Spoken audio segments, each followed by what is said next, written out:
84, and this is take number 2 because I forgot to turn my microphone on because I turn it off to try to save the battery and look what happens. Welcome Gerry Snyder to number 84. Gerry, as I said earlier, I'll know the answers to some of these things, but not all of them. And you've been in the Marine City area for quite a while, but you were not born and raised here. I was not. I was an Air Force brat. My father was in the Air Force. I can remember living in California, Missouri, Pennsylvania, and then I went to high school in Oscoda. Okay. That was a final stop. So what age were you moving to Oscoda, do you think? I was a freshman, my freshman year in high school. So your formidable years in Oscoda. My best year. And small town. Yep. How big a school was that, do you think, at the time? Back in the day when the Air Force Base was active, it was a Class B school. Okay. So I know it's not that way anymore, but yeah, it was a Class B. Okay. Pretty good. So when somebody says born and raised, do you say Oscoda then, or how does that? I do. Okay. I do, because that's where I went to high school. But I actually was born at Selfridge, believe it or not. Oh, okay. When it was an active duty base. So, okay. Yeah, long time ago. Okay. Yeah, exactly, like all of us, right? So mother, father, siblings. My dad was Hank, my mom Barb. I've got the 2 older brothers, Ken and Mike, and a younger sister, Wendy. And both my parents have passed on, but my brothers and sisters still kicking. Okay. And so going to Oscoda, did you decide there to go to college or go into the service, or which was it? Well, to be honest with you, I had no desire to go to college. Okay. So I decided I always wanted to go into the service. I wanted to be a dad early in life, right? And so I went into the service and met my wife, and we have 3 great kids. Okay. Yeah. So you met her in the service? Yeah, she was in the Air Force as well. And where were Minot, you? North Dakota. That's where you were located? Yeah. Now, did you move from there to somewhere else in the service, or was Nope, I stayed there my whole 8 years that I was active duty. I stayed there, and then when I decided to get out, I came back here. So North Dakota, I've never talked to anybody from North Dakota, so tell me about North Dakota in the way that you grew, a lot of years there, weather, life in the service. So North Dakota, and this was a long time ago, was actually very nice. I mean, the pace of life, the day I got to Minot, North Dakota, there was a big sign in the bus station that said, "Welcome to Minot, turn your watch back 20 years." And it was about right. It was, you could leave your door open, people were friendly, lots of farmers. I mean, it's a bunch of farming out there. It's not like that now, I understand, with all the oil industry, but it was really nice. The winters were brutal. It was cold, windy. I mean, we saw 36 below, 99 below wind chill. But yeah, usually if you see cold in the Midwest, that's sort of the cold spot. Yeah, it's cold. But on the flip side, in the summer, it would get so hot. We lived on the base. We did not have air conditioning in our house. I'll never forget this story. My parents came to visit, and I had a bottle of cologne sitting on the TV stand, and it popped. It was so hot in the house. So my dad went out and got us some window air conditioning. Okay. But it got 105 degrees. It would get hot up there. Okay. But back then it was a great place to live. Why are you in Minot? I loved it. I didn't mind it one bit. How big a town would And my that wife's from South Dakota, so we could see her Okay. parents really easy when we were in there. So it was How nice. big a town would that have been roughly? I mean, like a Port Huron or like a... Yeah, they had a Minot State University there. It was probably 20, 30,000 people. Okay. Yeah. Much of a metro region, or is it No. pretty rural then? No, the base was 14 miles away from there, and it was Okay. all farmland in between. And if you wanted to go to another big city, you'd have to keep going east to Bismarck. And yeah, Okay. it was desolate back then, but it was very nice. Have you ever driven from there to Michigan? Yes, How long of a drive would that be? 19 hours straight through.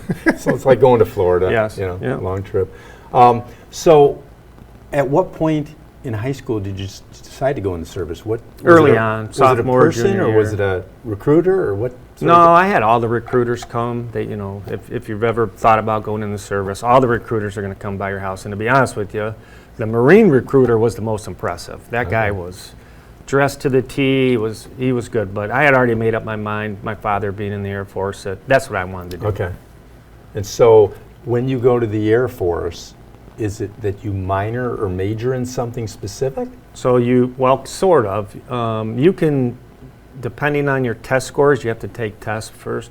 You can ask for a certain career field, is what they call them. I really wanted to be a police officer in the military, but And I put in for that, but I didn't get that. I got what they called a fuel specialist, which I absolutely loved that job. I put all the gas on the airplane. So I did Air Force One. I got to fuel up a lot of cool, the F-117s, the B-1. I got to do a lot of the cool planes. Now, the Thunderbirds, the Blue Angels. Air Force One is in 747? Yeah. Okay. Yeah, it was really neat. So I loved my job. I loved it. Well, I'll ask a goofy question. Like, roughly speaking, how many gallons does a plane like that carry? Well, I don't know if I can actually say, but close to 50,000 gallons. Okay. Yeah.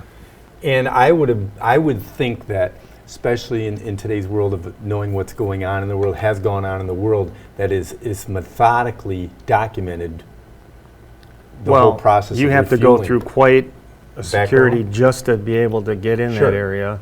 And then our fuel trucks, you'd have to sample the fuel before the president got there, and then we had to lock the whole truck down, and the Secret Service would have to come, and then it was quite a bit to it. And I would imagine a lot of paperwork. A lot of paperwork. So they got to document every Everything. point that every person that was there, and and they didn't mess around, because I remember one of my bosses tried to get in the restricted area with me, and they didn't let him. I mean, I'm gone out, like, step back or you're going down. They don't mess around.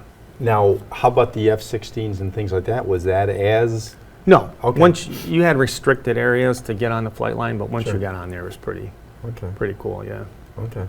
So then that leads into the next thing of after the service. What happens after that? So I got out. Actually, we got out because I just got back from the Persian Gulf, and they wanted to ship me to the Aleutian Islands for a year. And I didn't want to do it. I just was gone for 6 months.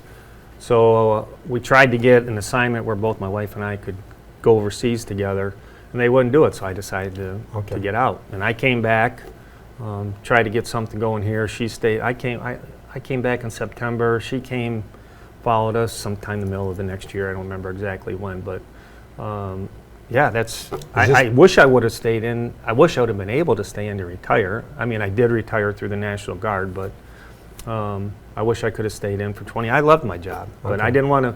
I missed Cassandra being born, and I didn't want to leave again. That was my next question. This is before kids or during kids? Yeah, Stephanie was pregnant when I went. Okay. So I didn't see Cassandra till she was 3 months old, and back then we didn't have FaceTime and all that. You had to wait for a cassette or a VHS tape to come, and so I loved my job, but it just wasn't what it was, right? So it's time to move on. Does Cassie, does she like still joke with you about that? Yeah, sometimes, yeah.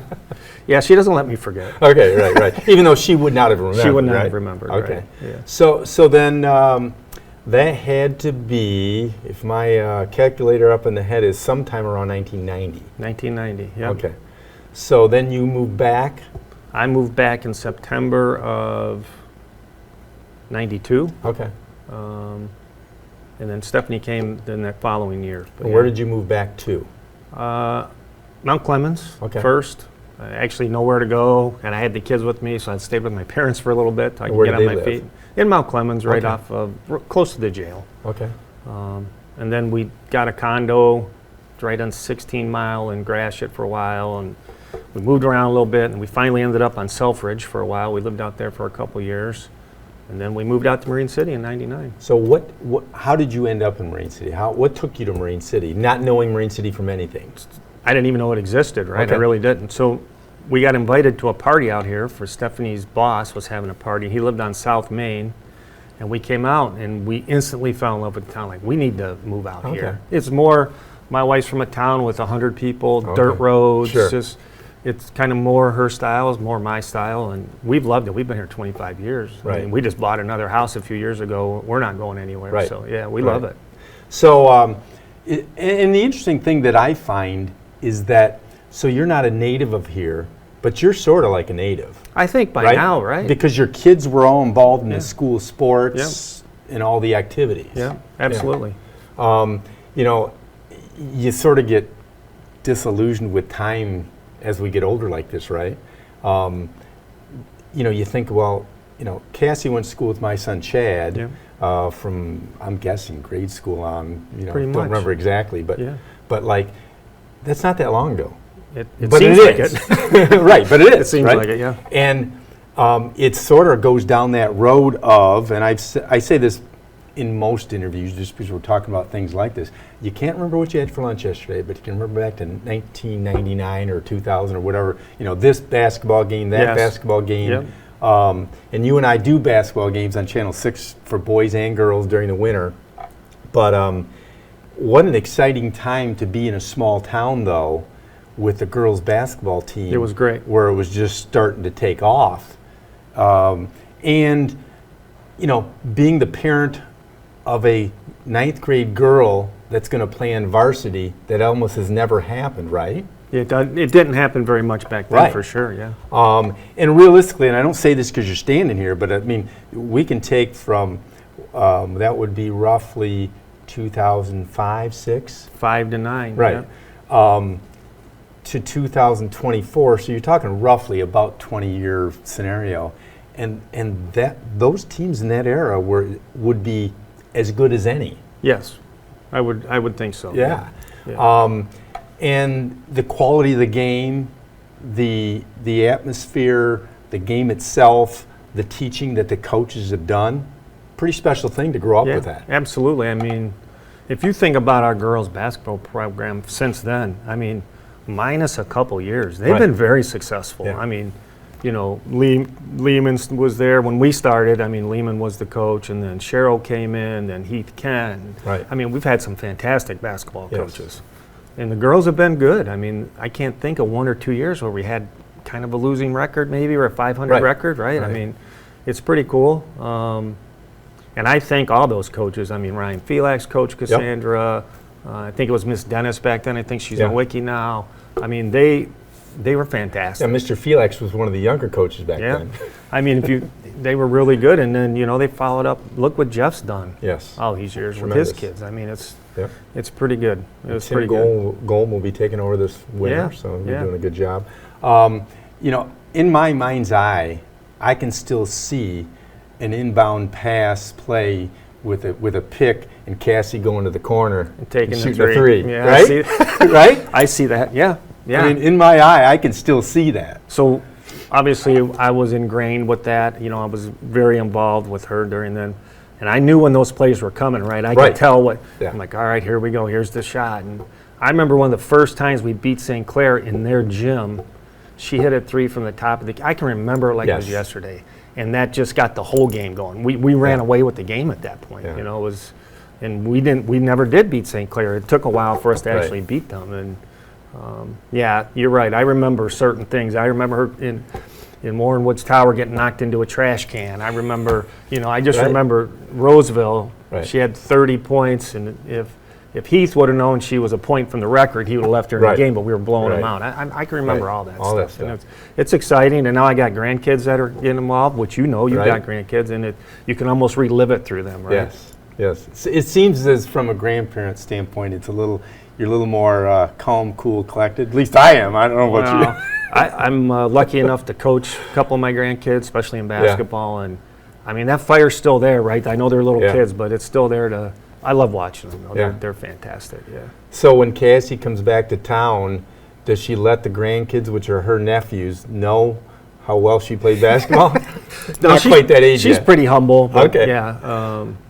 But we talk about it. We do. Especially my oldest grandson, because I think he's got some ability. Sure. And this is what Cassandra did to get to where she was at. So if you want to do that, you got to start doing that. He's 8. So and now it's crazy to say, but at 8 years old, you got to kind of start figuring out what you want to do, because that's the way it is, right? Yeah. It's weird. At least put a plan, sort of a plan together, what you're going to play, how you're going to play, and the things that make a successful ball player. And try to have fun with it, right? The biggest thing, you and I talk about this a lot with kids, is they don't have any downtime anymore, right? You go from one sport to another, to travel, to AAU, there is no downtime. There'll be a week at the end of July, 1st of August, right? You got to find some time to let them enjoy themselves and have some fun, or you'll burn them out, Yeah. So we got to go a little deeper into the family with names, because if the kids or the wife see this and you don't, then you're into problems. Yes. So my oldest daughter, Jessica, was an athlete. I mean, she played softball and basketball. I think she played a year of volleyball. She had an okay career. And then our youngest, Erica, was, I don't want to sound conceited or anything, but she was a fantastic cross-country runner. She was all-state. She was all-league in track. I think she still has 8th grade records on the board for the 2 mile and something else. So we were very blessed to have very successful athletic kids. Yeah. We were. Right. So you've got 2006, 2009, 2011. Yep, Am I right? yep, yep, Okay. yep. Got all 3. Yep. So name them again. Jessica's the oldest, so Yeah. she would have been 2007. No, yeah, 6. Cassandra was 9, and Erica was 11. Okay. Yeah. And your boss? Hopefully she's not watching. My wife Stephanie, I love her. I mean, this is year 37 for us, so I find that to be a huge accomplishment in today's world itself. And hopefully we've got 30 more to go. There you go. Right? Then let's skip forward to the name on your shirt, Pro Services. Pro Services. A lot of people around here, they'll look at that and they say, what is Pro Services? I know what it is. Tell me about it. Well, Pro Services is a full-service environmental company, similar to what Chartier does, although we don't do as much of the earth moving and road construction that they do, but we transport hazardous waste, non-hazardous waste. We do spill cleanups. We go into factories and clean up tanks and pits, and we do a lot of work for Detroit Edison. We do what's called hydro excavation, where you dig holes in the ground. It's a lot less invasive than digging with a machine, so you have less chance of busting a pipe or tearing up lines. Or that company's been in business since 1954. PROS actually stands for Paul's Road Oil Service. So back in the day, Paul, I don't remember Paul's last name, but when he owned the company, he'd go to the power plants and take all the used oil, and back then they'd spread it on the roads to keep dust down. That's how he started the business. And then the current owners bought it 22 years ago, and I'm on year 14, and we went from having 15 people up to close to 70 now, so we've had a pretty good run. And you do a lot of business with DTE. A lot of business with DTE. A lot with the automotives. And so they've got transformer after transformer after transformer at a lot of sites. All over. Right. Just look on every utility pole. Almost everyone's got a transformer on it. Explain a typical day, and let's just pick that example, the DTE scenario.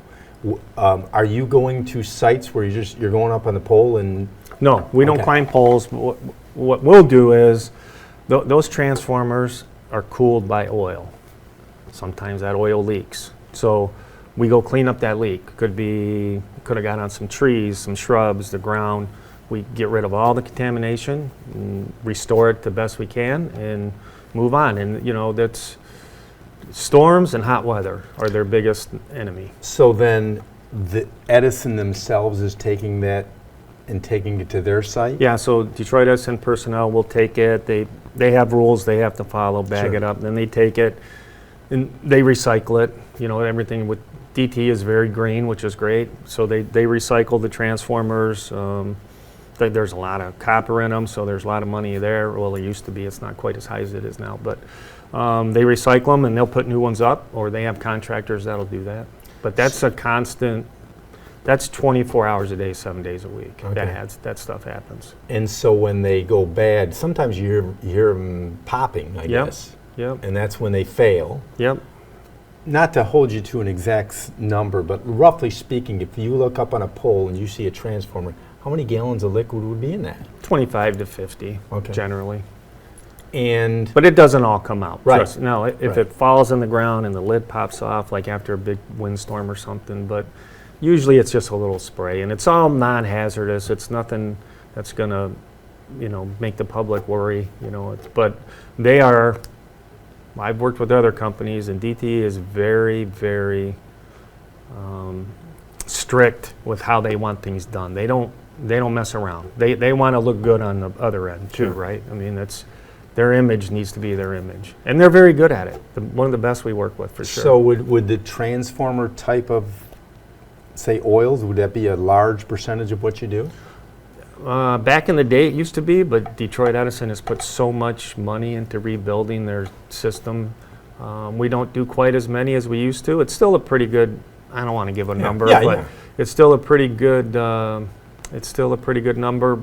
But we're more now helping them with rebuilding the system, putting holes in the ground so they can put utility poles in, They do have transformers that have 10, 15,000 gallons in them. We pump those out so they can change them out. Or Would this be something that's at like a plant, like a Bell service River? center, or here like at Bell River or St. Okay. Clair, or we just did a bunch of work at Trenton before they blew that place up, Okay. trying to get that all environmentally safe for them. So it's an exciting, I always say you got to be a little half crazy to do it, at least what we do, because it's 24/7, literally. Okay.